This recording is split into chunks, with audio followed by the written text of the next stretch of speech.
नमस्ते। उपस्थित हो गए नया वीडियो लेकर। आज मैं आप लोगों को चेक बाउंस क्या होता है, अगर चेक बाउंस हो गया है तो फिर मुझे क्या करना चाहिए, आज उन्हीं के बारे में बात करते हैं।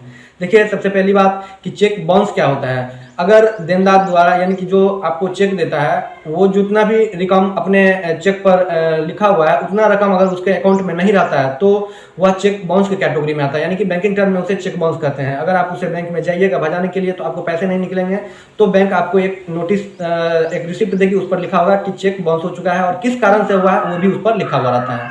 अब हम बात करते हैं कि अगर चेक बाउंस हो गया है तो फिर हम क्या करें। देखिए, अगर चेक बाउंस हो जाता है तो आप जो देनदार होते हैं उसको एक लीगल नोटिस भेजेंगे बाय पोस्ट।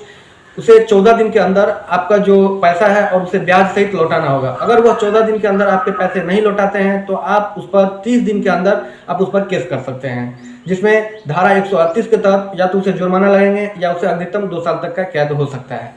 अब हम बात करते हैं कि जो आप केस करेंगे, ऐसा नहीं है कि चेक बाउंस तो कई कारणों से होता है, तो हर कारण में आप उस पर केस नहीं कर सकते हैं। जैसे कुछ कारण है कि अगर चेक बाउंस क्या हो डेट के द्वारा, यानी कि डेट के लिए, क्योंकि डेट किसी में अगर डेट लिखना भूल गया हो, अगर चेक बाउंस क्या हो सिग्नेचर के कारण से, अगर चेक बाउंस क्या हो चेक अगर फटा चिटा हो, तब इस स्थिति में आप उस पर केस नहीं कर सकते हैं। और भी कुछ कारण है जिसमें कि आप उस पर केस नहीं कर सकते, जैसे कि किसी ने चेक दिया हो गिफ्ट के तौर पर, अगर वो बाउंस कर गया हो तो आप उस पर केस नहीं कर सकते हैं।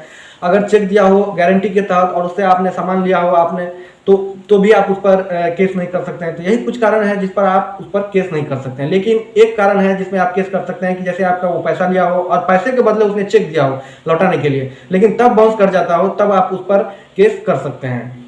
आशा करूंगा ये वीडियो आपको पसंद आया हो। अगर ये वीडियो पसंद आया हो तो मेरे चैनल को सब्सक्राइब कीजिए, वीडियो को लाइक कीजिए और ज़्यादा से ज़्यादा शेयर करना ना भूलें। धन्यवाद।